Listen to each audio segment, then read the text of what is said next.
take this chance to apologize to absolutely nobody. It's time! It's Sunday, March 20th, 2022. This is the Church of MMA podcast. My name is Taper Cragen. My name is Mason Knight. This is episode 112. We got the UFC London recap. After that, we jump into some MMA news, and then we talk about the Fight Night Blaydes versus Daukaus preview show. But before we do all that, Tabor, where do we begin? With our very own website, Mason. Guys, go to thechurchofmma.com. That is where you get links to every single social media account. Go follow us on Getter, Gab, Truth Social coming soon, Twitter, Facebook, Instagram, all of those. You will find those links not only in the description, but on our website, guys. You'll also find links to our Patreon. Guys, $5 a month gives you so much exclusive content. We did a second service podcast yesterday, talked a lot about Vegas and other things and like what we enjoy to do down there, and that was a lot of fun doing that. So to get access to those, guys, just the lowest tier, $5 a month, you get all the content. If you want discounts on our church merch on our Teespring at the Church of MMA, guys, 10% discount with a $10 a month Patreon subscription, 20% discount with a $15 a month Patreon subscription. So go, if you want to help us out, guys, all of that money goes right back into the shows. We were talking a lot about doing a few upgrades here and there, improving the quality of the podcast, and we appreciate everything that we get so far. Shout out to Kevin, who's already in the chat. Shout out to you, my guy. Shout out to you, love Kevin. Seeing you here. He said the London card was awesome last night. And before we even start talking about fights, Mason, like, Yes. how fucking insane. Like, Dana White said it himself. The best fight night of all time. It was electric. The building was on fire. The crowd was loving every single second of this. And every single fighter came out and showed out, man. I mean, 9 out of the 12 fights on this entire card were finishes. And 6 of those were first round finishes. Insane. Which is insane. The 9 out of 12, I mean, that's literally 75%. And then 50% of those, 6 out of 12, were first round finishes. I mean, what a night of fights, man. And the Brits, boy, did they show out. Oh, absolutely. Not only was the crowd insane, but the fighters themselves were insane. Some of those fights were absolutely electric, and I just can't wait to get into it. Should we just start? Let's start at the top like we always do. Main event of the evening, Tom Aspinall and Alexander Volkov. I had a feeling this fight was not going to go 5 rounds. I mean, we kind of saw the writing on the wall with that main card, how insane it was. I think only one fight on the main card went decision. Yeah. And only one of those fights went out. No, 2 of those fights went out of the first round. Insane. Coming into that main event, I was like, someone's getting knocked the fuck out.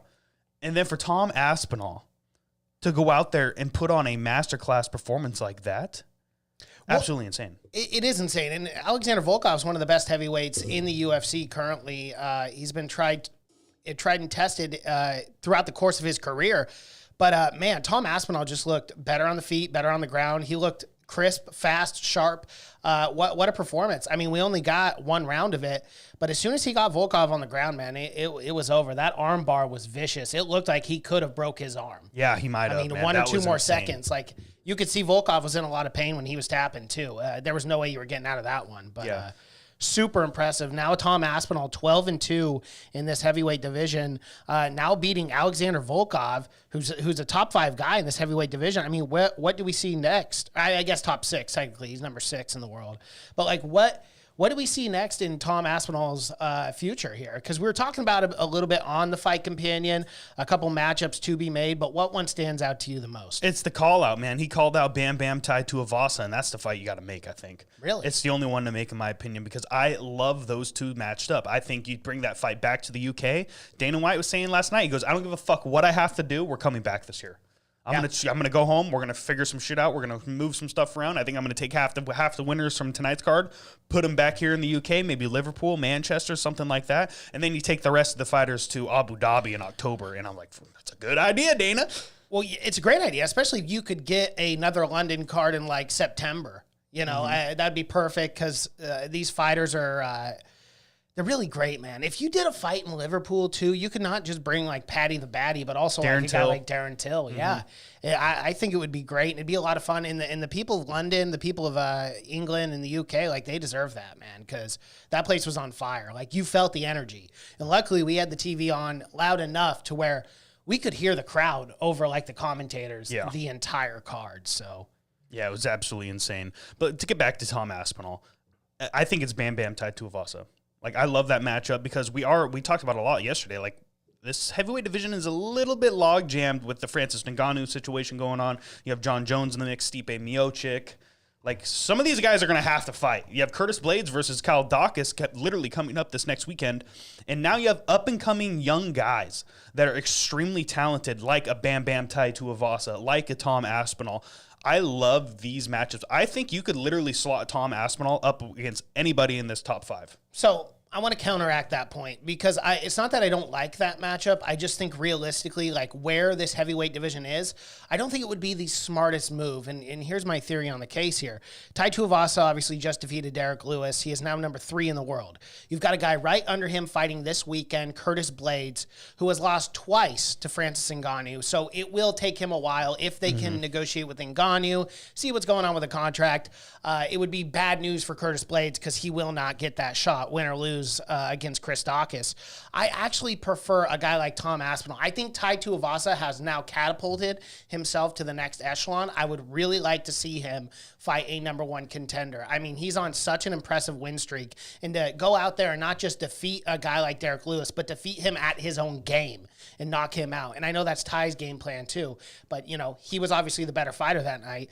I really got to see a guy, I got to see Tai Tuivasa fight in number 1 or 2, and that's Cyril Gane, Stipe Miocic. On Aspinall's side though, imagine if Curtis Blaydes go out there and defeats Chris Daukaus, a Curtis Blaydes, Tom Aspinall, but with the wrestling of Curtis Blaydes, and then you have obviously the very capable Tom Aspinall on the ground in his jiu-jitsu, I would love to see that matchup. That's the one I'd prefer to see, and I think it's the one that makes the more sense in this heavyweight division, because if Curtis Blaydes can get past Daukaus and then defeat Tom Aspinall, he's really setting himself up for a number 1 contender, regardless if Francis Ngannou is a champ or not. Yeah, you could just take Ngannou off the table. We all know he's not going to fight ever again. But it's just, I don't know. Like, is that the fight that we make for a number 1 contender for an interim title shot? I think Tai deserves it. I agree with you because he's been active, but you still have John Jones in the mix. Right. You still have Stipe Miocic, you still have Cyril Gane. So those 3 are going to be in the mix somewhere there. So, I mean, Ty's kind of on the outside here. But he's not because... He is, though. He is, though. We all know he's not going to get that fight. Like, let's be realistic. But your theory's not making sense. If you're saying Ngannou's out of the picture, okay, that's fine. I probably agree with that. Ngannou's not coming back. But then we have John Jones. That leaves John Jones, Cyril Gane, Stipe Miocic. Stipe Miocic and Cyril Gane cannot just fight John Jones together. I mean, it'd make for a fun tag team, but that's not how fights work. No matter what, Tai Tuivasa's lined one up of those to fight guys. one of those 2 guys. Because we all know John Jones will get the immediate heavyweight shot, and I'm fine with that. Okay. Whatever, it is what it is. So he will either take on Stipe Miocic, which I think is the true heavyweight fight, which you should make because Stipe is still the greatest heavyweight of all time, and that just leaves a guy like Cyril Gane just coming off the loss to the champion against a guy like Tai Tuivasa. You got that striking matchup, which would be awesome. It would be electric because Gane pieced up Lewis, and then obviously Tai just beat Lewis. That fight makes the most sense to me. Cyril Gane, Tai Tuivasa. But like, I'm really on this hype train with Tai. I'm not saying that he can go out there and beat Cyril and then fight for the belt, but he deserves that. Yeah. And I think it would be a very competitive fight, and that could go either way, man. Yeah, I agree with you. It could go either way. I agree with, I don't know. I think Gane pieces Tai Tuivasa up. I'm just going to say that. I love Tai Tuivasa. I know it only takes 1, and I know he could make it dirty. He showed that he had the grappling skills not only to like make some reversals with Derek Lewis, but he got back up to his feet and stuff like that. But I don't know if it stays on the feet with Gane and Tai. Like, is as much as I love that matchup, Gane's just completely different. Yeah. Tai would have to take him down, which he could. You know, you never know. And see, if Gane were to go out there and dominate Tai Tuivasa, I'm not saying that's going to happen, but I mean, Gane's a great striker. If he were to do that, that would really solidify him as still the true number 1 contender, beating a guy who has just ran through this heavyweight division in the last 2 or 3 years. I mean, I think it sets up both fighters really well. And then Stipe gets John Jones. I mean, there you go. That is if Ngannou's out. But if Ngannou's back in, bro, all of this theory is out the window because now we just don't know what the hell's going on. Because if Ngannou stays and you know Jones is going to get the next shot, and then that's a scenario where we might do the Aspinall versus Tai Tuivasa. Yeah, I like that a lot. Shout out to Ant W in the chats. Jones is the only guy guaranteed to get a shot if he wants it. Honestly, the biggest fight they could make is Jones versus Aspinall in a UK stadium. They would do 70,000 plus in a soccer stadium. And you know, you had Paddy the Baddy saying that a lot last night, that the next UK card needs to be in a field, needs to be on the pitch. That's what I'm saying. Shit. You could do that. Could you imagine a card with Tom Aspinall versus anybody? Paddy the Baddy versus anybody? Darren Till versus Uriah Hall? That would be fucking massive. And then you do like Usman versus, Leon Edwards for a main event and a title shot? Because that's what Dana was saying he wanted on this card. He wanted this London card to be a pay-per-view. He couldn't get it done. Usman had hand surgery, so things just didn't line up there. But, I love it. NW Aspinall piecing Jones up in front of the London crowd would make him a superstar. I think he's on his way to already becoming a superstar. But we all know the real main event last night was Paddy the Baddy. We will get into that later. But Tom Aspinall, okay, I think I might be coming to your side a little bit here because I do think the Blaydes matchup is really interesting because Tom Aspinall with that Brazilian Jiu-Jitsu, man, even off his back, he's got so many weapons and games. He's got amazing top pressure too. Can Blaydes stay on top? Does he get reversed? The scrambles that could happen there on the ground and even the striking. Tom Aspinall is a fucking fantastic striker, but he's an even better Jiu-Jitsu guy, and we finally got to see that on display last night. Yeah, we absolutely did. And just for me as a fan, that's the fight I really do want to see because I don't want Aspinall to move up too fast. Because I like the run that he's on. I just think Ty has proved it more than Aspinall at this point in their careers. But a guy like Curtis Blaydes is no joke for Tom Aspinall. And if Tom Aspinall got past Curtis Blaydes and looked as good as he did against Volkov, I'm shouting for a number one contender or a potential title fight. Absolutely, absolutely. He's right there. He set himself up very well. But what about Volkov now? He's still a top guy. He's one of the best in the world. I think he's only been finished twice in his career, not including last night, so 3 times now. So for Tom Aspinall to go out there and do that to that man, super fucking impressive, man. You could easily slot this guy into top 5. Everyone needs to asterisk this guy's name. I would not be shocked if Tom Aspinall was a champion one day. Yeah. With Volkov, he still is a top guy, and the thing is he's fighting the best of best. He had 3 fights in 2021. He got the job done. Remember against Alistair Overeem, fell short against Cyril Gahn in that decision, but then bounced back and beat Marcin Tybura. But now losing to Tom Aspinall, so it's kind of been a 1-1 in this top echelon. I still think Volkov is definitely a top 10 heavyweight at this point. Probably fight someone a little lower ranked than he is at this point, especially coming off that loss.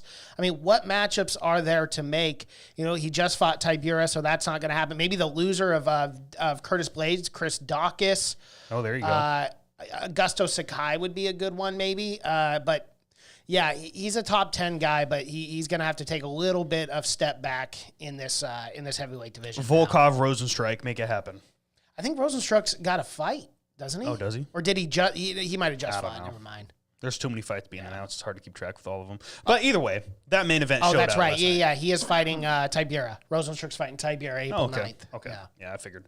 I'm very excited, man. But the winner of that, but if Tybura wins that fight, you don't want to do the rematch because they fought in 2021. But if Jairzinho Rosenstruck wins, you could do Volkov Jairzinho. Ooh, I like that too. I like that as well. Just shout out to both these men. Main event showed out last night. Yep. It was absolutely fantastic, and I had a fucking blast watching that fight as well. Shout out to Tom Aspinall. Cannot wait for his future. Match this guy up with anybody. I'm watching. Yep. I'm interested in that fight, man, and it's going to be a big one. It's going to be a huge one for the heavyweight division. Well, so we'll move on to the co-main event now. Arnold Allen versus Dan Hooker. And I want to get to this question from Joseph Bellotti in the chats. Shout out to you, Joseph. He said, should the UFC cut Dan Hooker? He has lost 4 out of his last 5, and he was never the same after the Felder versus Poirier wars. Or Felder and Poirier wars, I should say. No. I am not on the train of cutting Dan Hooker yet. Yes, he's been on a bit of a skid, but not like a true losing 5 straight fights. Keep in mind, I believe just last year he beat who did he beat? Who? Dan Hooker. Oh, he beat Nasrat. Nasrat Haqparast. Yeah. Yes. So it's the guy's still getting wins. But unfortunately, it's just one of those things where he's fighting top echelon guys. And Arnold Allen, we knew that was a tall order to make your move back to featherweight and then to take on a Savage who is now 18-1 and Arnold Allen. That's a tough go. Yeah, I did. Cut him? No. Make him fight an unranked guy? Yes. I think he just needs to work. It doesn't matter what division. I thought he looked pretty good at 145 pounds. He didn't look sunken in. He didn't look too skinny. He didn't look like he compromised his body all that bad to make that weight. But the dude is so big, man. Yeah. I thought he was a big lightweight. He did talk about how sometimes even cutting a lightweight was hard, but then he goes down to 145. It was a really interesting choice there. It's just the problem is these are two of the most stacked divisions the UFC has to offer, man. So, I mean, it's hard to say, but I think he's a top guy. He's a top 10 guy in both these divisions, man. But, I mean, he's just, when you're fighting the best of the best, it's fucking rough out there, man. It's hard. I want to see him get some unranked wins and work his way back up because I do believe this guy is a legitimate contender in both these divisions. Yeah. I wish there was a 165 because that's where Hooker would be, man. He's a true 165er in my opinion. Which is wild you say that because he cut down to 145 I know, which it's is insane. just it's insane. It is pretty bonkers. It's crazy. But so what do we do next with Dan Hooker? And then I want to talk about Arnold Allen because dude, this guy is a fucking stud, and I cannot wait to talk about him. So now obviously losing to Arnold Allen, number 7 in this featherweight division. Do you still give Dan Hooker a top 15 guy if he wants to stay in this featherweight division? There's a lot of names that come up. You know, obviously Shane Burgos would be a great fight. Edson Barbosa coming off that loss too. Sadiq Yusuf maybe, probably not there. But I like the Barbosa fight a lot. I know they fought before. Barbosa fucked him up. Remember that? Yep, I know. I know they fought before. Or Shane Burgos. Shane Burgos would be a great fight. Shane too. Burgos is the fight to make for that. With Shane Burgos versus Dan Hooker, sign me the fuck up all day. Someone's going to sleep. Yep. Yeah, that's because the fight. they're going to throw. Absolutely. But Someone's I going to sleep. definitely think Dan's got to take some time off, man. I'd like to see him take a year off. He's had a rough year too, man. You know, he took that Islam fight on short notice. He's been working a lot. It would be good to just see him take a full year off, regroup, recuperate, and come back better than ever. People in the comments yesterday were saying that it might be time to consider if he should go to a different gym or something like that, if that may be the issue, or it's just him, his mentality or whatnot. So I mean, you guys think a new gym wouldn't be a bad idea. I think, you know, depending on how you feel about your coaches and how loyal you are, sometimes you just got to make the move for yourself, for your career. And if he feels like he can't learn anymore, become a better fighter in any gym around the world, like, then sometimes switching it up is good. Even go down to Thailand, train Muay Thai, you know, down there, and just get a new perspective. And that's what I like about a guy like Khalil Roundtree, is that guy's trained around the world, and he's constantly switching things up, trying to improve, trying to be the best fighter. Yeah. Maybe that's what he needs. What do you guys think is the biggest hole in Dan Hooker's game right now? He just gets hit too much. Specifically? Yeah, just gets hit too much. He gets- Body Yeah. work, body movement. He's more head movement, man. That's the issue, and that's been the issue with Dan. I mean, with those with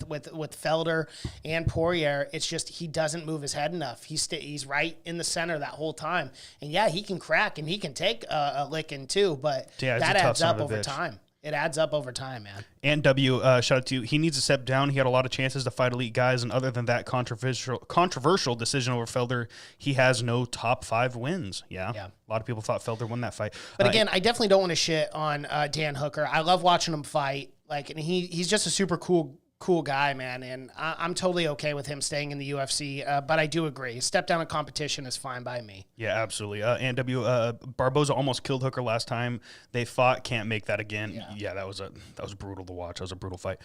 But you never know. 145 could be different.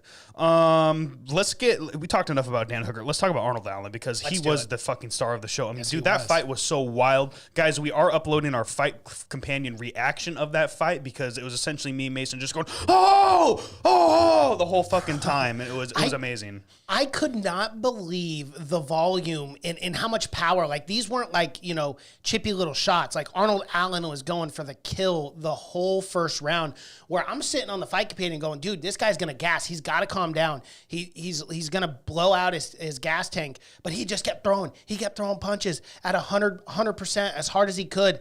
And I'm just like, dude, eventually this is not going to end well for either one of these guys. But Arnold Allen got the job done, man. I mean, the body work too. When Dan Hooker was up against the fence, he went to the body like 6 shots in a row and they came up on top.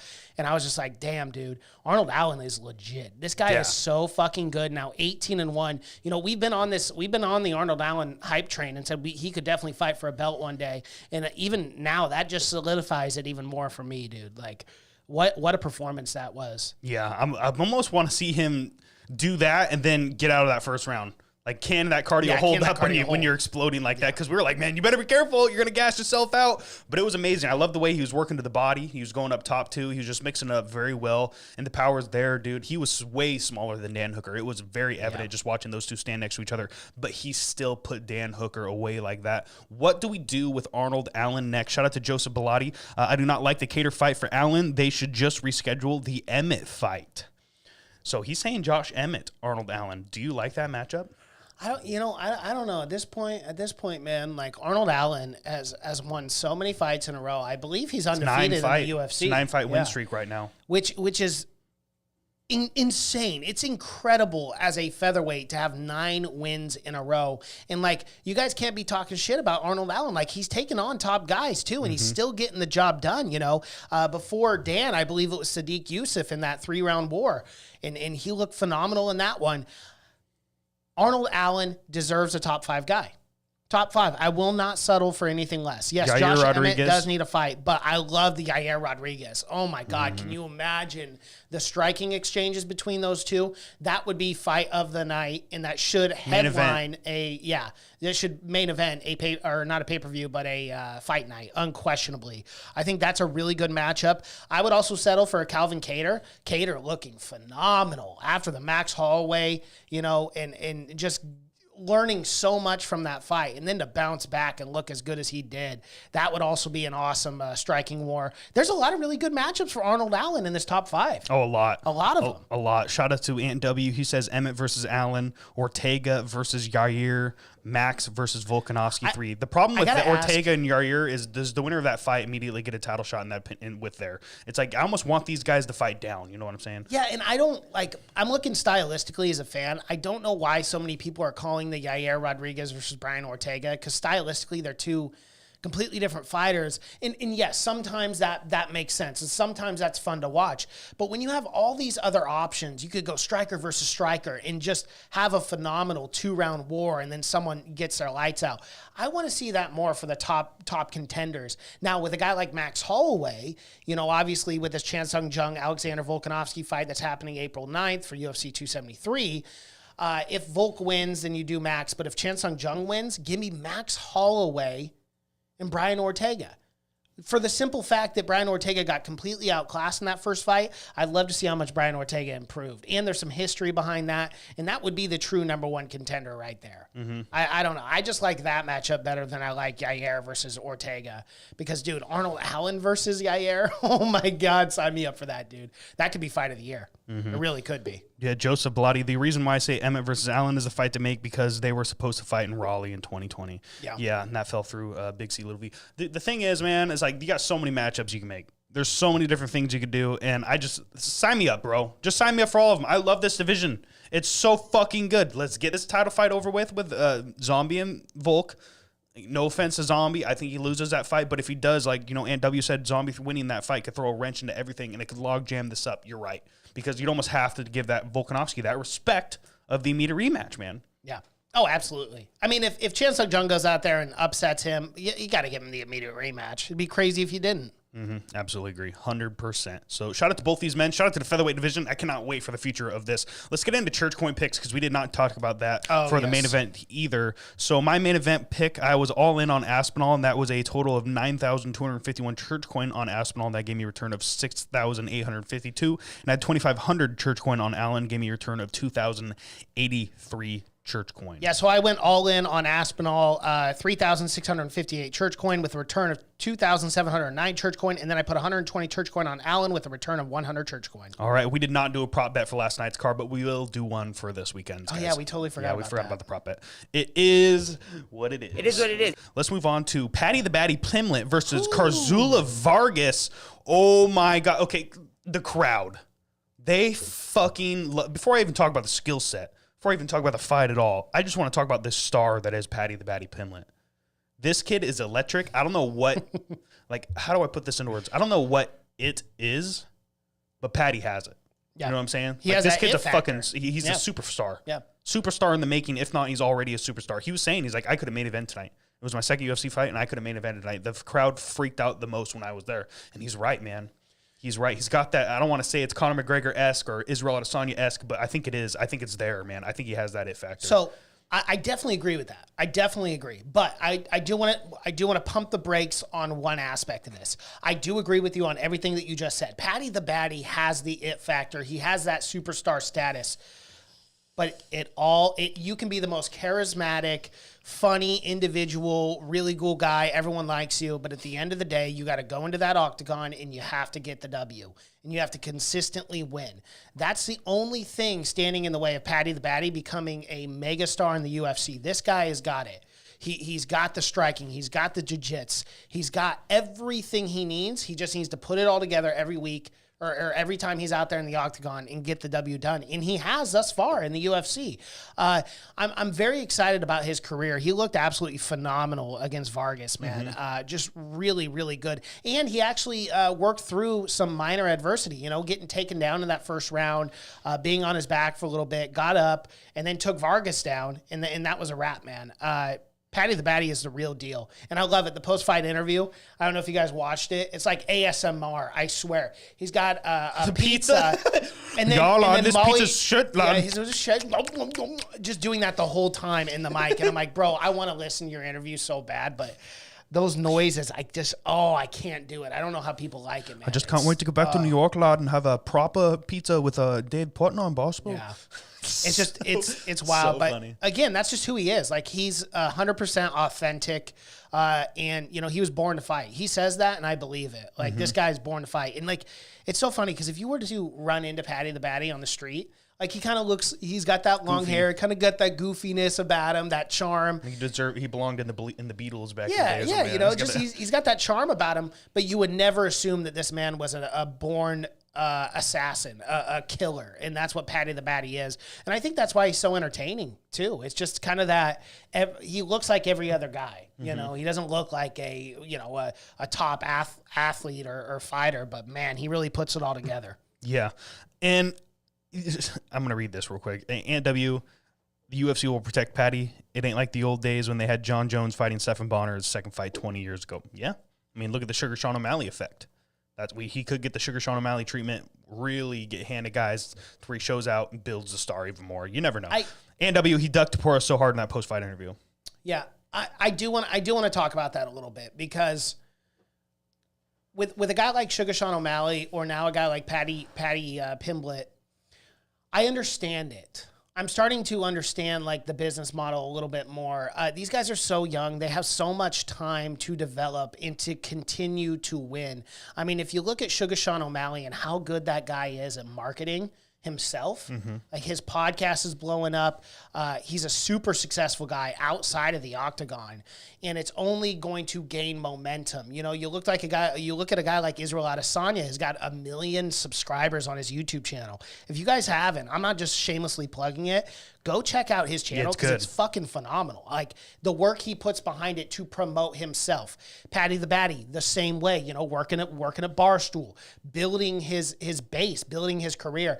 And, I got to be honest, with only having 2 fights in the UFC, I don't need to see this guy, fight a top 10, top 15 guy right away. Yeah. Same way with Sugar Sean O'Malley. I mean, the guy's had, 5 fights in the UFC, has not fought a top 15 guy yet. Well, Cheeto. Oh, yeah, Cheeto, I guess. But he lost, or I guess he didn't lose, whatever.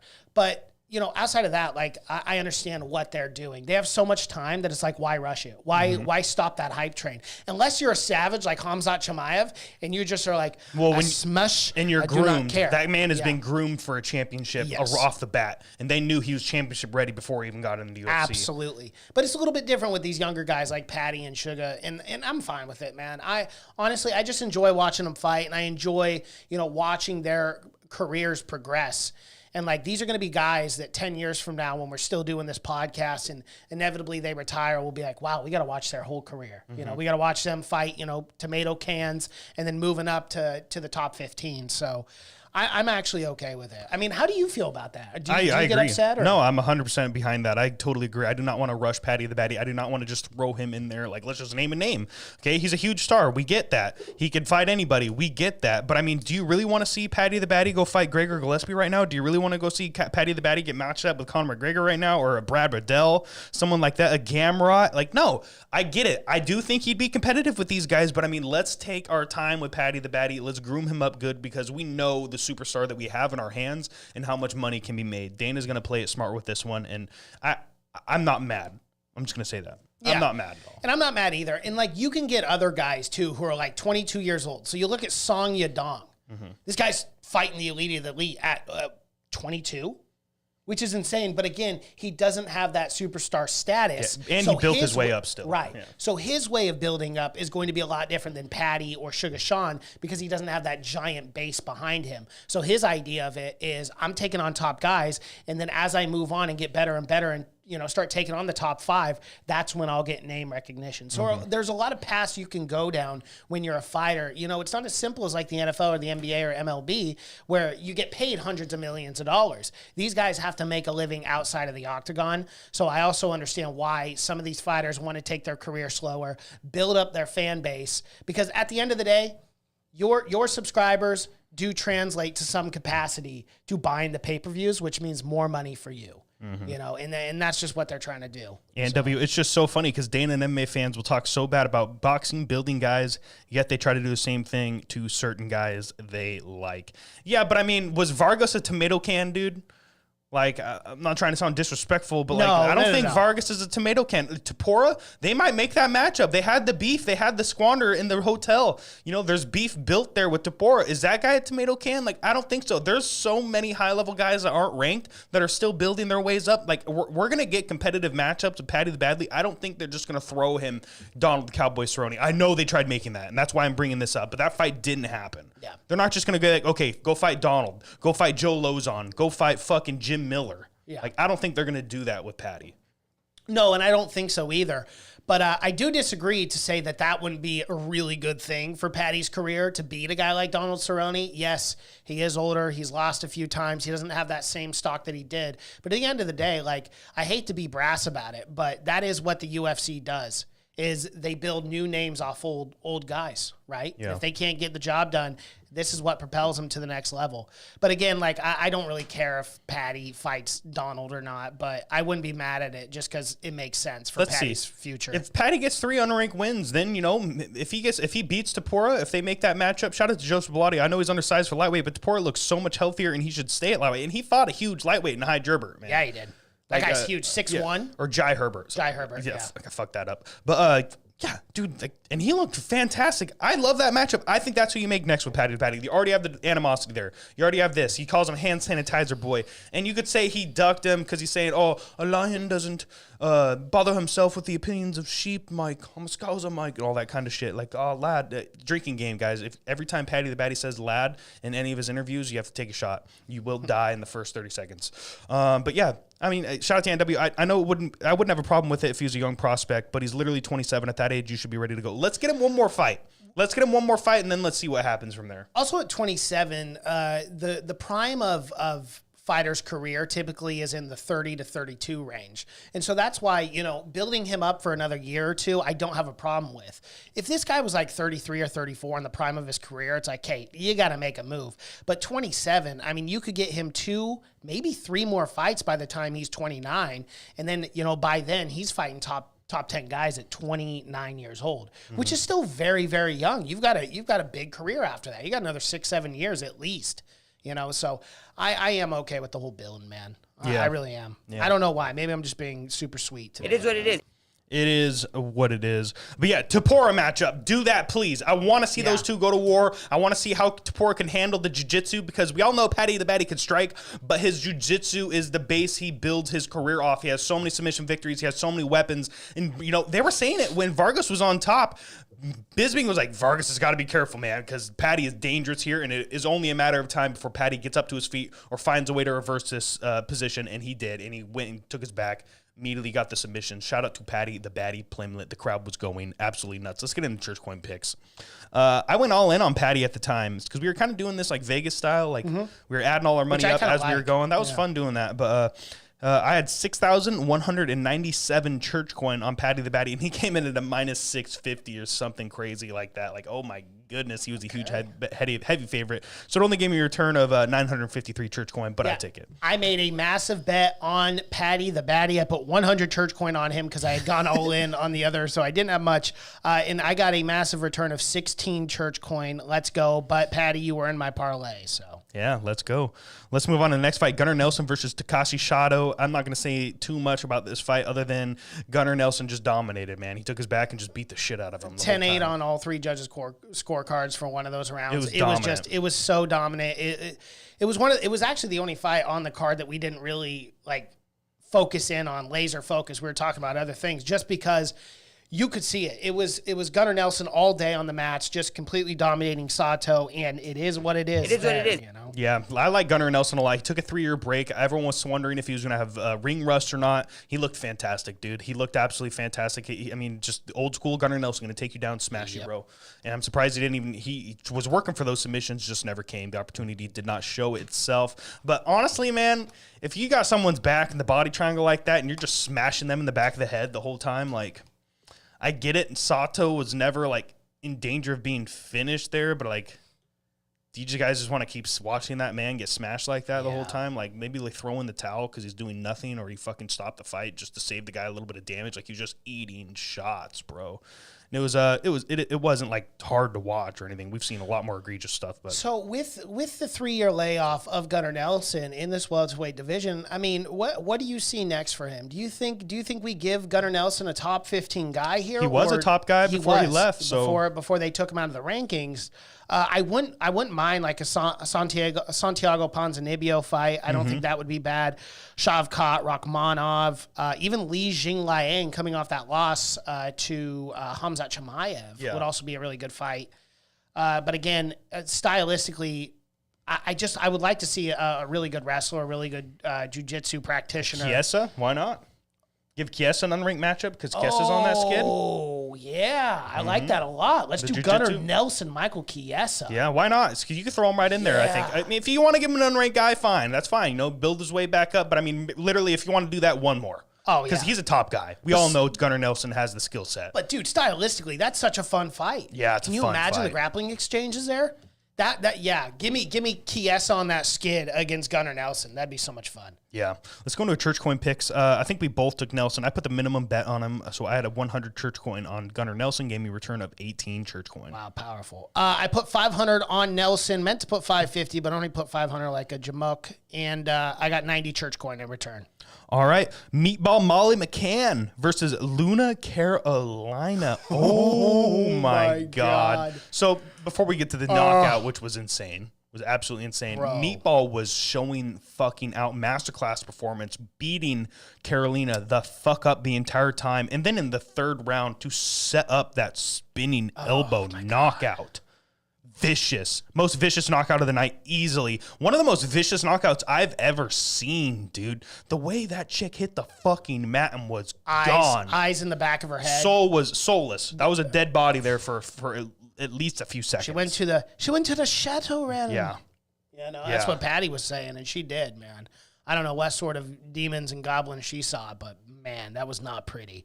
And this was another case in this fight where Molly McCann was firing away in that first round, just throwing so many combinations, so many shots that I'm like, Molly, you cannot keep this up. I was very worried about her cardio after that first round because she threw so many strikes, man. I mean, I don't have the statistics in front, but I would be shocked if it was anything less than 80 to 100 strikes in that first round. Easily. Because keep in mind, like when Carolina was on the fence, pop, pop, pop, pop, pop, pop, pop, going to the body, going to the head, going to the body, going to the head.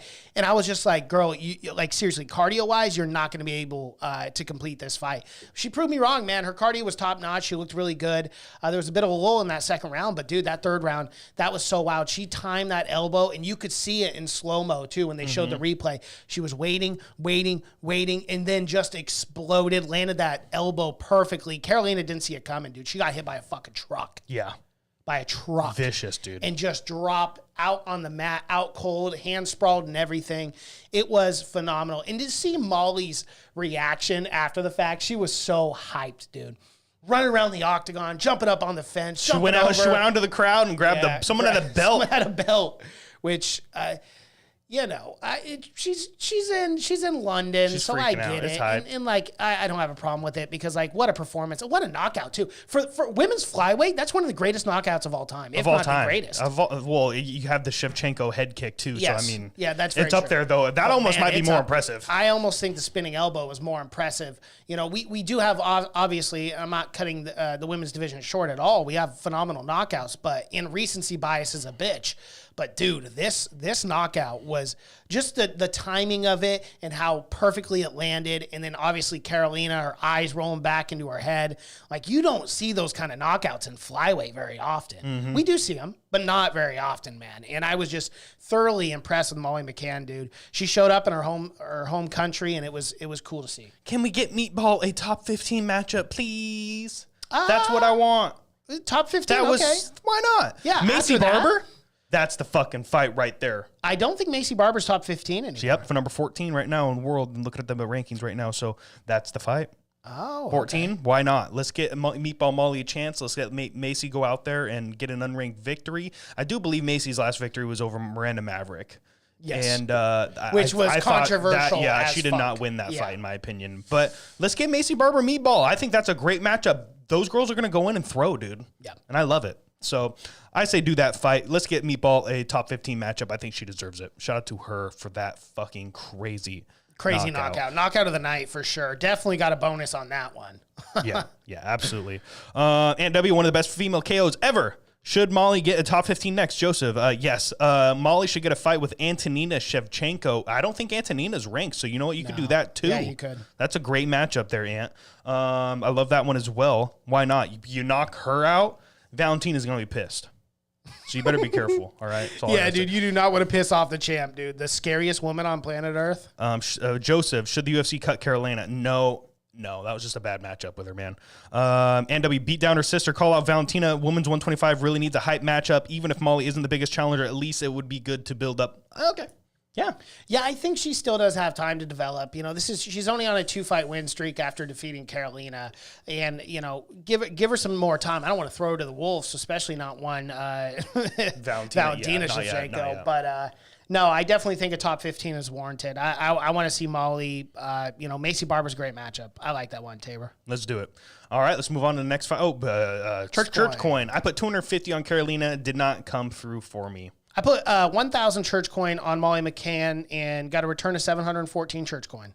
All right, opening fight of the card, Jai Herbert versus Ilia Taipura. Oh, my God. Oh, my God. Another incredible knockout. Great fight, too, before the knockout came. Jai Herbert looked good, dude. He was winning that fight. The first round he won for sure. Like, I thought Herbert was impressing me round one. And, I was bringing it up with Taporia. I kept saying, man, all he's thrown is that overhand right. He's got to mix it up a little bit, move around, because Jai, he's got that length that's just so hard to deal with. And especially with Taporia, going to the lightweight, made for a very challenging opponent in Herbert. But, man, it only took one shot. And he threw that overhand right again, but he just timed it perfectly when he was up against the fence and just bada bing, bada boom. After eating a nice shot, too. Yeah. I mean, Tapora shot it to his chin at 155 because it was holding up, dude. Like, holy shit. Yeah. And the power translated, too. Like, dude, you're not telling me right now with the matchup that Tapora just had, you put him and Paddy the Baddy in there for a co-main event of fucking any English card, it's going to be electric fight right there. Oh, absolutely, especially with the beef and the whole situation at the hotel last week. That's the only fight I want to see, dude. Yeah. I'm sorry. Like, the beef, the animosity, it's there. The buildup, it's there. The hype, it's there. The stylistic matchup, it's there. Sign me the fuck up for Ilia Tapora and Paddy the Baddy Pimblett, please. And Taporia, too, still undefeated. So, I mean, if Paddy the Baddy could go out there and defeat a guy like Taporia, that really catapults him into this next echelon, beating an undefeated guy and then being on a 3-fight win streak in this lightweight division since joining the UFC. I mean, it looks, if Paddy wants to move up that fast, it looks like the perfect matchup, perfect opportunity. Absolutely. Absolutely, 100%. Love that. And Tapora, it's a good matchup for him, too, because that's a winnable fight for both of these men. I'm just going to be honest. It is a winnable fight for both of these men. And that's a fight you need if you're Tapora and you want to get your name out there in front of fans, and new fans especially, you go knock out a guy like Paddy the Paddy. For sure. Yeah. Absolutely. So shout out to Tapora. Shout out to Jai Herbert. That was a fantastic fight last night. It just It is what it is. Sometimes you get caught, man. Sometimes you get caught, and he got sent to the Shadow Realm there. That was a pretty scary knockout as well. So I had 2,500 church coin on Jai Herbert, and I thought I was about to be a fucking genius for taking that bet because he was a massive underdog. I believe he was like, what does that say? Plus 425? Yeah. Insane. I thought I was about to hit it big there. Did not work out for me. And Herbert also was in my parlay, and that busted it for me. Yeah, so I had Tapora for 100 and got a 16 church coin return. I hit my first 6-fight parlay, guys, and it could not come at a better time. I only had like 2,000 church coin left. It was all but over in week 2, what I thought, but I went 6 for 6 on my parlay. I had Taporia, Aspinall, Allen, Pimblett, Nelson, and McCann. I put 1,000 church coin on that parlay, got a return of 7,700 church coin. So I am right back in the mix. Can you believe it or not? The upset, the comeback is here. We got 2 weeks. UFC 273, April 9th is when we will crown the new undisputed church coin champion. What's your? I'm right on you. I'm right on the heels. 14,083 church coin. All right, my new total coming into this next week is 16,103. We're neck and neck coming into this, my guy. Neck and neck. I love it. What a comeback. I'm not trying to brag, but damn, going 6 for 6 on a parlay. Yeah, that's pretty insane. That's hard to do, and I'll probably never do it again. Probably should have put real money on that, huh? Probably should have. Yeah, in hindsight. It is what it is. Hey. It is what it is. This church coin thing, it's battling your demons for you, so you don't have to lose all that money. Exactly. I haven't gambled in a long time because of it. Absolutely. So. Awesome. Let's move on to MMA news.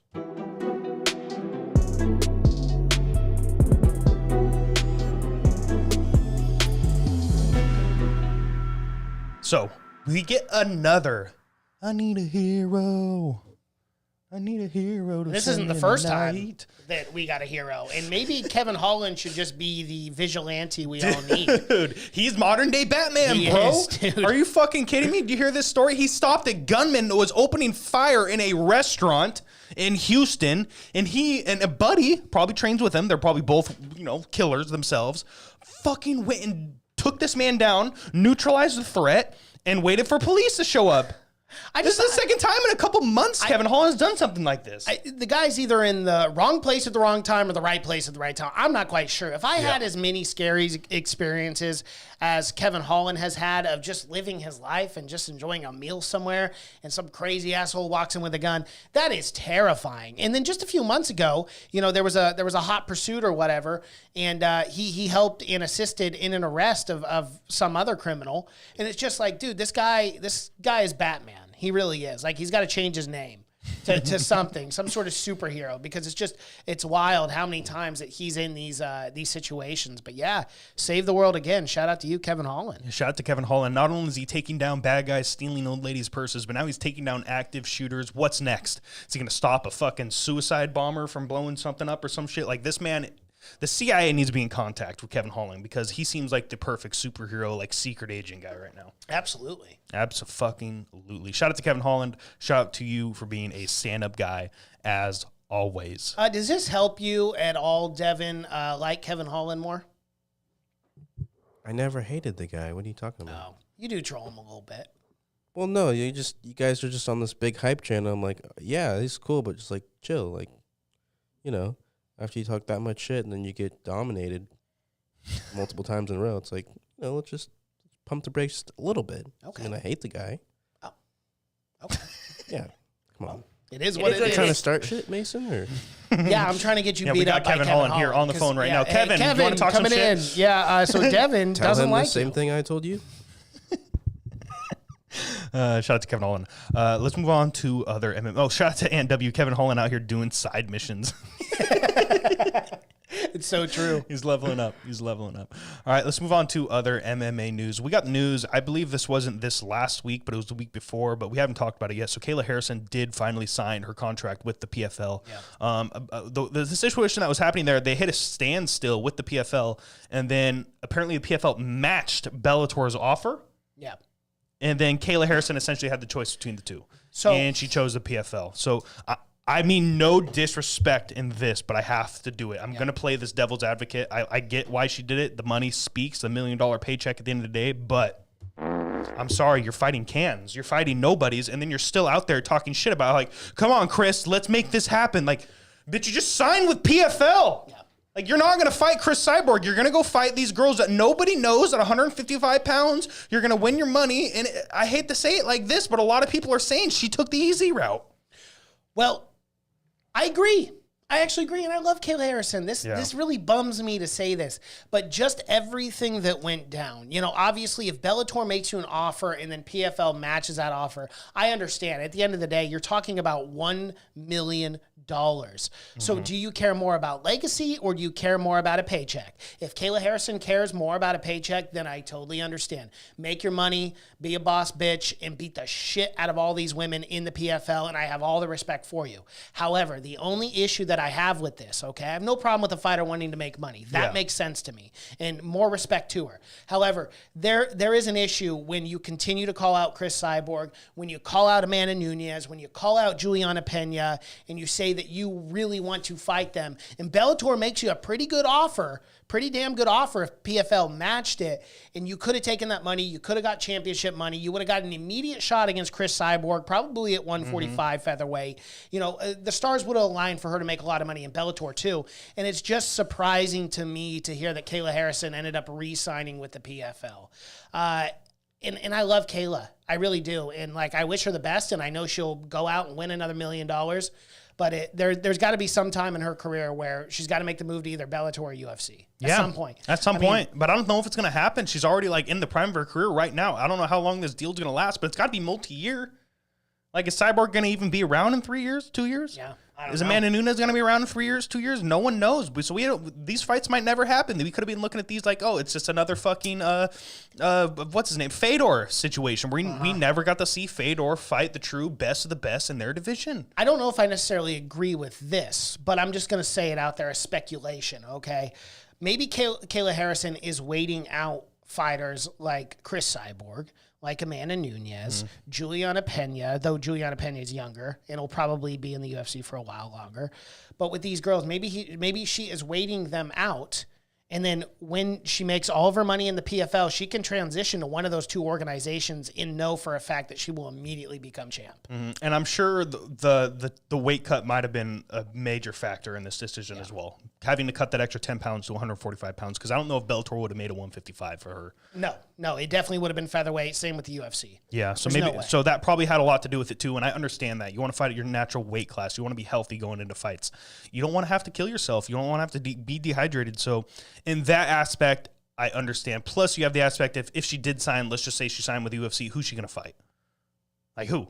You can't do Megan Anderson. She's a free agent right now. Yeah. She's not even in the UFC anymore. Right. You're not going to fight Felicia Spencer. She retired. Well, see, it's like there's nobody there. So that I actually do understand. And honestly, I always thought UFC was third choice for her anyway. The featherweight division is, I mean, there's nothing there. There's literally nothing. There's like 2 fights that she could make. So I get that.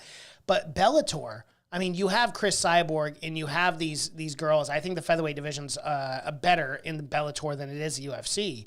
I just don't understand why not making that transition to Bellator, become the Bellator champ, and maybe if they can grow this featherweight division in the UFC for the next 2 or 3 years, then transition to the UFC and then win that belt. Have 3 different belts from 3 different organizations. She'd go down as one of the greatest combat athletes of all time. Maybe the greatest. I mean, she's an Olympic gold athlete as well, too. So, I mean, that's quadruple C right there. Yeah. Shout out to NW for this take because this is a great point. She made the best financial decision. 100% agree. Absolutely. I don't blame her for that. Yep. She's higher paid than Cyborg. It hurts fighter pay if they keep giving all credibility to only 2 organizations, allows the UFC and Bellator to underpay. Understandable. 100% agree there. NW, she gets to stay comfortable at 155 plus make more money. Plus, outside of the Cyborg fight, she'll basically be fighting the same competition as there is in PFL. Another great point, but it's just that's the name, Cyborg Harris. It sells. You can do the trilogy immediately, essentially, and it's just I don't know. It does kind of suck because no matter what, you're doing 2 fights. Yeah, you're doing 2 fights, and both those fights are huge. So if Kayla Harrison went out there, defeated Chris Cyborg, they'd give Chris the immediate rematch, and then you'd have 2 really big fights, you know, and then after that, whatever. But I do understand on the financial side, man. Like I'm not mad at it. Yes, and PFL just signed Julia Budd, who was the Bellator champ for years before she lost to Cyborg. So that's another great point. Yeah. Good for them doing that. I am excited for the future here, because I don't want, you're right, I don't want just two organizations ruling the MMA kingdom here, because I do believe the PFL, they got a great setup and they do have legitimate fighters over there. So absolutely, the more competition, the better, in my opinion. All right, let's move on to other MMA news. This one, this one. Conor McGregor called out Kamar Usman. He says he could do it. He's going to knock Conor out. He's going to knock Usman out. Usman's like, let's do it. It's so ridiculous that I don't even want to get mad about it, because it's like Conor's so desperate. Bro, Kamar Usman, you think you can't get past Khabib Nurmagomedov? You get completely dominated on the ground, but you think you can go and move up to welterweight and beat a guy as well-rounded as Kamar Usman, the pound-for-pound greatest UFC fighter right now in the organization, and you think you have a chance? You think you have a chance on the feet with Kamar Usman, knocking out the best of the best? Guys like Gilbert Burns, Jorge Masvidal. Like, what do you have to offer in this welterweight division, Conor? Sorry, but you're 1-1. You lost to Nate Diaz one time. So it's just like, I don't understand it. I don't get it. It's such a stupid call out. And I do not believe Dana White is stupid enough to make that fight, at least before the Leon Edwards, Usman. Well, I agree with you, but devil's avocado here. Okay. Let's just say, what makes more money, Conor McGregor Usman or Leon Edwards Usman? Conor McGregor Usman or Khamzat Chimaev Usman? You're taking so much legitimacy away from rankings, from the UFC, from everyone. Which is what Conor does. Yes, and I understand that. But what is Conor? He has lost, 4 out of his last 5 fights? Mm-hmm. You cannot give him an immediate shot at a new division. You can't do it. There's no legitimacy behind it whatsoever. And I'm telling you, if they make Conor McGregor, Kamar Usman, I will boycott that. I will not watch that fucking fight, because I already know the winner. Why the fuck would I waste my money on such a stupid fight as Kamaru Usman and Conor? It's never going to happen, not in a million fucking years. The only way it happens, the only way, is if Conor can get a fight at 170. You can do the Diaz trilogy, and if he beats Diaz, I'm the best, I'm going to fight fucking Usman. Whatever, you can do that. Or he takes on journeyman Masvidal, and he defeats a Masvidal, at 170. But outside of that, it is never going to happen. Conor is not getting an immediate shot. Okay, Hell no. Let's say they do Jorge Masvidal, Conor McGregor 170, and Conor knocks out Jorge. Do they do the Usman fight after that then? If Conor knocks out Jorge? Yeah. Which I don't see that happening, to be honest. No, neither do I. But if we're playing this hypothetical realm, if Conor got a fight with Jorge Masvidal for the BMF belt, right? Because the BMF would be on the line for that. And if Conor were to magically knock out Jorge Masvidal, does he get the next shot? Realistically, at least there's a little legitimacy behind that. Do I want to see Conor fight at 170 for the title against Kamaru Usman? Absolutely fucking not. I'd rather see Colby for the 3rd time. Legitimately. Or Gilbert Burns in a rematch. Or a Khamzat Chimaev. But yeah, if Conor were to go out there and knock out Jorge Masvidal, he'd get the next shot. You know who else is 4-5 of their last fights that they lost? Dan Hooker. Hooker McGregor. Yeah. Let's do it. Okay. I love that matchup. Yeah, that's fine. 155, let's do it. Why not? I love that as well. Yeah, I would actually be A-okay with that. And this is why Conor can't make any improvements. He's so far away from reality of where he is in the sport, 100%. Yeah. There isn't a fighter at the top 15 that welterweight that Conor would be the favorite against. Yeah. Yeah, it's not realistic. It's not reasonable. Nate Diaz. Just Conor, just do the fun fights, man, because here's the thing. I troll Conor a lot because he is not top echelon anymore. He is not ever going to be a champion again. Mark my words. He's just not. It's really easy when you have $1 billion in the bank. You just don't train the same way these guys working up, trying their hardest to be a champ. It's different, and I'm okay with that. I'm okay with it. But let's just do fun, entertaining fights with Conor. Okay, and if he can string together 2 really fun wins, okay, whatever. Give him the imaginary lightweight, he's going to be a contender, and then he'll lose the fight, whatever. But dude, Nate Diaz, Jorge Masvidal, those are the guys I want to see Conor fight. And those are the fights that I would pay a pay-per-view to watch as a main event, belt or no belt. But just this whole title talk is just so stupid. It's crazy. It's absolutely insane. But speaking of title talk in this welterweight division, We do have confirmation. This was confirmed a few weeks ago, but Yes, it was. we haven't talked about it yet, so it's big. This is a big fight we've been asking for a very long time. It is finally happening. UFC 273, April 9th. Gilbert Burns versus Khamzat Chimaev, the number 2 or 3. What is Burns right now? He's 2 Burns in the is world. 2. 2 in the world versus Khamzat Chimaev. I cannot fucking wait for this fight, dude. That is set for April 9th, UFC 273. I'm so excited for that fight. Yeah. I'm so excited for that fight. I don't know what the line is already. I'm sure Khamzat's a heavy favorite coming into that. Aren't you not going to be here, Tabor? I'm not gonna be here for that fight companion, Oh man. my God, bro, that sucks. I know. That's okay. I'm gonna get together a couple good people for watching that fight. It's gonna be a good time. But yeah, hopefully Tabor can fly in, guys. So Yeah, I'm gonna be in Arizona for about a week, and I'm gonna be down there. I might, if I can find a reasonable plane ticket and I can make it happen, I'll fly out to Vegas for that. But I just, as of right now, it's not happening. Yeah. We'll see what we can do. But yeah, I'm super excited for that fight night, man. I mean, for that pay per view, it's gonna be fucking fantastic. And adding on Khamzat Chimaev, Gilbert Burns, just mainline that into my veins.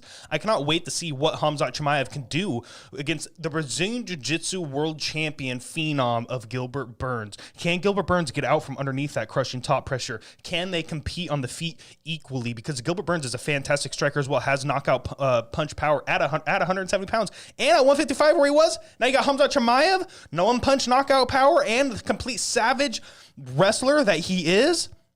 It's the perfect matchup to make, dude. I cannot wait. I cannot wait to find out what happens. yeah, I cannot wait. I mean, depending on who wins, if Khamzat wins, obviously after Leon Edwards, like he's getting the shot, and I think he gets the shot over Conor McGregor. But nonetheless, like Khamzat Chimaev, it's such a good matchup. I really don't know who I'm going to pick because Khamzat Chimaev has not been tested with a guy as well-rounded as Gilbert Burns. Yeah. Granted, though, all of his fights, he's been hit one time in like 4 fights. So at the same time, it's just such a dominant string of wins for Khamzat. But man, this matchup's going to be great. We've talked about it a lot. Khamzat wins, give him the title shot, right? Yeah, absolutely. After Leon Edwards. But would you? I'm glad you brought this up. Would you be surprised if they didn't do Leon Edwards first? If something happened with the string of fuckery that's been going on? No, Leon Edwards gets the next shot no matter what in July. Okay. It's already International Fight Week. They're already planning on making that. And then what you do, if Usman goes out there and beats him again, you got to do Khamzat Chimaev versus Usman in December, the end of the year. October, card. Abu Dhabi.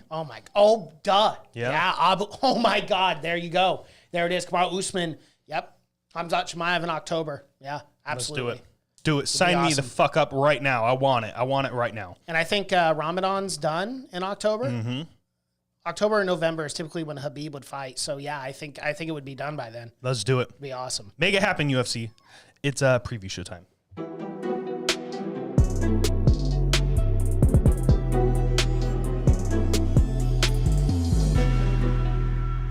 All right, what a fantastic fight night we have coming up this next weekend, Mason. In the main event, as always, where we start, Curtis Blaydes coming in at a -310 to a +250. Chris Daukaus. Yep. How do you see this matchup going? Is Curtis Blaydes, like, he's a big favorite now? Do you agree with that line? Yeah, I definitely do. I think Curtis Blaydes will get the job done here against Chris Daukaus. I think he's going to do what he's always done, and that's take his opponents down, grind them out over the course of 5 rounds, maybe get a TKO KO finish, maybe sneak in a sub. But this is going to be all Curtis Blaydes. The only asterisk to that is Curtis Blaydes has been knocked out a few times and knocked out real cold. Twice to Ngannou and a couple other times as well.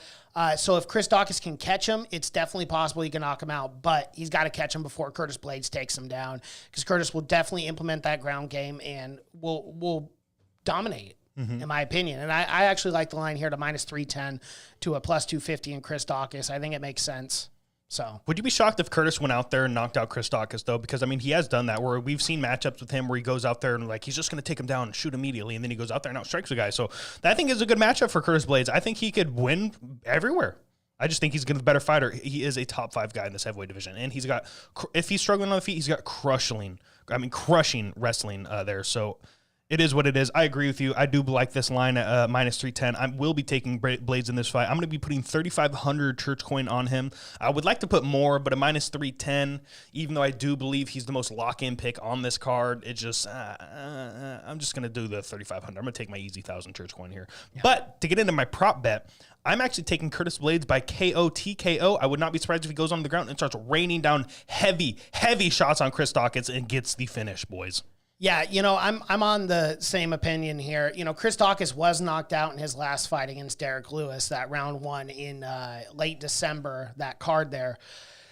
Here's the thing. I am also putting 3,100 church coin on Curtis Blaydes for the win here. I just think he gets the job done. I think he's the more well-rounded fighter just everywhere. Chris has got a shot to KO him, no doubt about it, but Curtis has got a shot to KO him too. And then I think with the wrestling implementing that, it's all Curtis Blaydes. 3,100 church coin on Blaydes. And then my prop bet, and I actually hope I do not hit this prop. I would much rather see Tabor's TKO KO because that's a lot more fun. But I think realistically, Blaydes wins this fight via decision. That is my prop bet, and I'm putting 200 church coin on Blaydes' decision. All right, let's move on to the co-main event of the evening. Joanne Wood coming in at plus 180 to a minus 220. Alexa Grasso is a fantastic flyweight matchup in this women's division. I love this matchup a lot. It's going to be a great striking matchup on the feet. Joanne Wood has got fantastic Muay Thai, fantastic kickboxing, a fantastic style, and Alexa Grasso is just that. She's that motherfucker, dude. She'll get in tight, and she'll throw some hands, and she's going to fucking try to land those fists. Yeah. And she's got power, man. Even though she did move up from 115 pounds, she does have power that translates to 125. This is a great matchup. I do believe this is going to go all 3 rounds. I would not be shocked if it was 2-2 going into this third, very tightly contested fight. And I like the line, too. I actually like Alexa Grasso in this fight. I agree with the minus 220 here. I do believe she's a betting favorite for a reason. I believe she's got a lot of hype behind her name, and the hands are just smooth, man. She finds a way to land these real clean, crisp shots. She's very accurate. So I am also taking Alexa Grasso in this fight. I'm going to put 2,500 church coin on Grasso. Yeah, Joanne Wood is a good fighter, and, she's been a top contender, has gotten those opportunities, but she has fallen up short against top competition, especially in 2021, losing via decision to Lauren Murphy, and then losing to now the number 1 contender who will be fighting Valentina Shevchenko, to Talia Santos. She's on a 2-fight losing streak, and, she's a little bit older now. She's, she's 36 years old. Just got married. She got married. Life could be different, But for Alexa Grasso, very impressive decision win over Macy Barber. Alexa Grasso has had some very bad luck. She had 2 fights canceled on her in 2020 due to Big C Little V. I understand that. And then she recently had that Vivian Arugio fight that was originally slated for UFC 270, which was canceled as well. And now she's got Joanne Wood. I just like Alexa Grasso here. I think she's fantastic on the feet. I think she will implement that. And that is why I am laying 2,200 church coin at a minus 220 on Alexa Grasso for the win. All right, let's move on to the next fight. Askar Askarov coming in at minus 300 to a plus 240 Kaikar France. This is a huge matchup for the men's flyweight division. The winner of this fight could get a title shot, man. Definitely. Definitely. Yeah. This might be a number 1 contender fight. I'm very excited for this fight. Askar Askarov is a fucking savage, dude. Savage. 13-0-1 record. This man has amazing wrestling. This man has amazing hands. He's got great kicks. He's extremely well-rounded. And then you got Kaikar France, who's just that motherfucker that goes in, puts his... He puts his heart out there, man. Yeah. And he shows it in every single one of his fights. Asterisk this fight, guys. This is easily could be fight of the night. You can never count out Kaikar France. Never count this man out. Even though he is the huge underdog here, I would not be shocked if Kaikar France goes out there and KOs an undefeated Askar Askarov to catapult himself up to the next contender in this flyweight division. I'm super excited, but Askar Askarov is that motherfucker. When you're a Russian and you're a Russian dominant wrestler, I have to take you every single time. I know he's a minus 300, guys, but I think Askarov gets this fight done. I think he grinds him out for 3 rounds. If he doesn't get the submission, if he doesn't get the TKO on top with the wrestling or the striking as well, I'm taking Askar Askarov in this fight. I do believe he's the next guy to fight for this men's flyweight belt, and I cannot wait for those matchups as well. Just go on Askar Askarov and how good he is. He is still undefeated. His first fight in the UFC was against Brandon Moreno, which was a split draw. Okay, that's why he's got 1 draw on his record. That was his first fight. in the UFC. Since then, has taken on a guy like Tim Elliott, defeated him via decision. Alexandra Pantoja defeated him by decision. Insane. And then went out there and beat the former champ, Joseph Benavidez, via decision in his last fight at UFC 259, which was Blhovich versus Ottasanya. Askar Askarov has looked absolutely phenomenal in his career in the UFC. But, you know, there's something about Kai Kara-France, and I'm a little biased here, but I just really like this guy. I think he's so much fun to watch, and he's one of those flyweights that can actually end and finish a fight. You know, he can do it via submission, via TKO, KO. You know, I'm going with the dog here. I think Askar Askarov is probably going to get the job done, but there's something magical about Kai Kara-France that I've just always liked. So for me, I'm going to put, let's see here. I'm putting 1,000 church coin on Kai Kara-France for the upset at a plus 240 to get the job done against Askar Askarov at a minus 300. I'm taking Askar Askarov in this fight for 1,000 church coin. I kind of want to put more on, but you're right, Mason. You can never count out Kai Kara-France. So you never know. You never know. I'm going to keep it on 1,000 for Askarov there. Cannot wait for that matchup. Let's move on to the next fight. Matt Brown coming in a minus 110 to a minus 110. Brian Barberena is a pick and fight, guys. And this is going to be a banger. I cannot fucking wait. Matt Brown's that guy. He's still got it. He's that up and coming. I mean, not the up and coming. He's a savvy vet. That's what he is. And then you got Brian Barberena, another vet himself. Both these men are just going to bang, man. Yep. They're just going to bang. Ask Chris, this fight could be fight of the night as well. I don't know what happens, man. I don't know. I love the line. Let's pick them. Flip a coin. Someone's winning. Yep. I'm going to take Barberena in this fight. Even though Barberena is one of those guys that takes a lot of damages in his fights, it's just he's the younger guy. And I'm going to take the younger guy here, even though as of late, the vets have been getting it done. You got Jim Miller out there. You got fucking Arlovsky out there still getting it done. These guys are still elite, and I do believe Matt Brown is not done yet. Yeah. But I'm taking Brian Barberena. I'm going to put 1,000 church coin on him. Yeah, you know, with Brian Barberena, like he kind of had a rough shake in the UFC. He's been a very spotty fighter, but then you look at his career and you look at the guys he's lost to.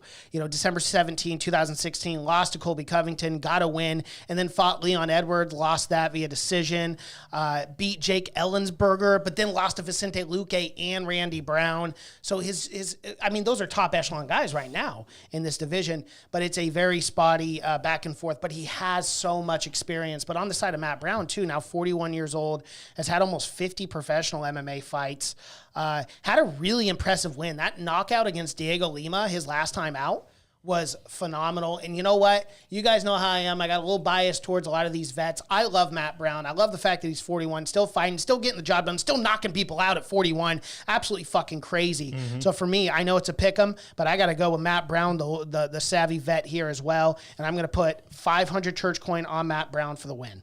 All right, let's move on to the next fight. There was one fight after this, guys, but it wasn't. On ESPN's website, it was to be announced. So we don't know what the sixth fight's going to be on this card. So we're going to end it here. Ilir Latifi at a minus 150 to a plus 125. Alexei Oleinik, heavyweight matchup here. Mason, who are you taking in this fight? Do you agree with this line? Do I agree with the line? Ilir Latifi as a favorite? I don't.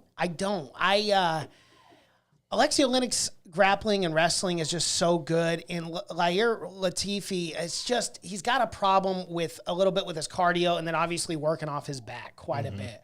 And I really want to go Latifi here for the chance that he gets the knockout. But I think Oleinik's just too good. I think he's too good. I think he will take Latifi down if he can get in those second and third rounds, kind of wear out Latifi a little bit here. But man, I keep going back and forth on this. I don't know who I'm going to pick.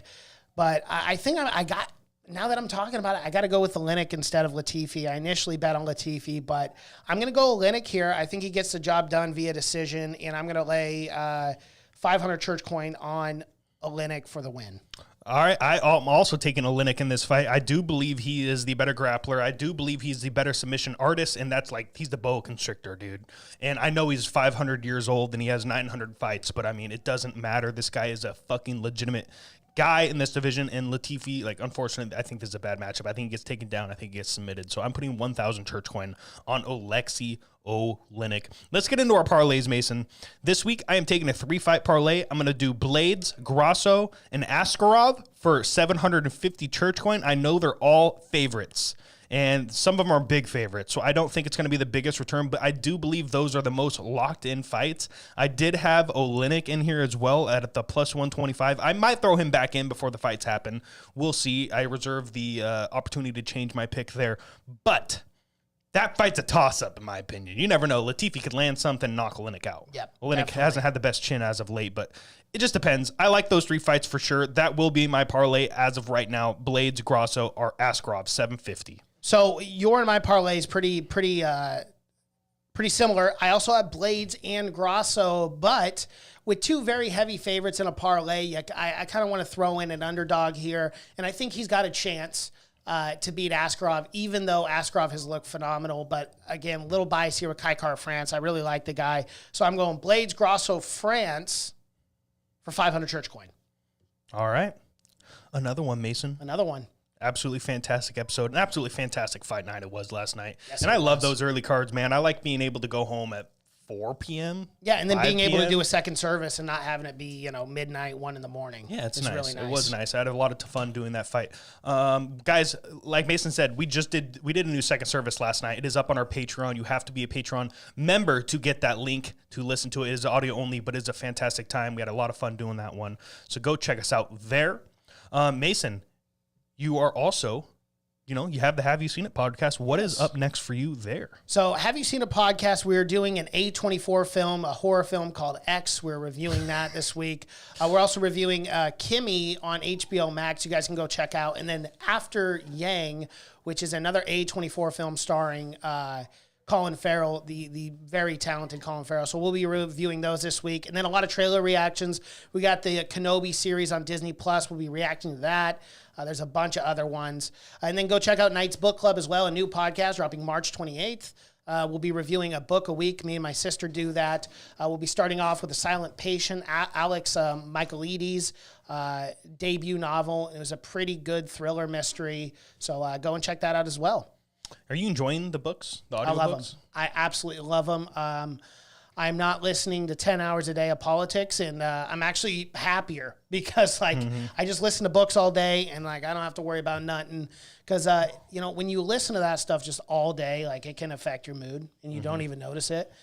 So it's been nice to kind of just get enthralled in a story and just listen all day to a book and just hear the story. It's like playing a movie in your head, man. Yeah. It's like having an audio movie in your head, and I love it. I love it. So, yeah, I'm having a blast. Very cool. Shout out to you and shout out to Mikhaili for that new podcast, guys. Yeah, I think we did it. It was a good episode, man. Another one. Guys, as always, check out our website, thechurchofmma.com. Go follow us on our social media accounts. We're trying to make you guys laugh, post funny memes. Hit us up. Yeah, thank you guys so much for watching and listening to the Church of MMA podcast.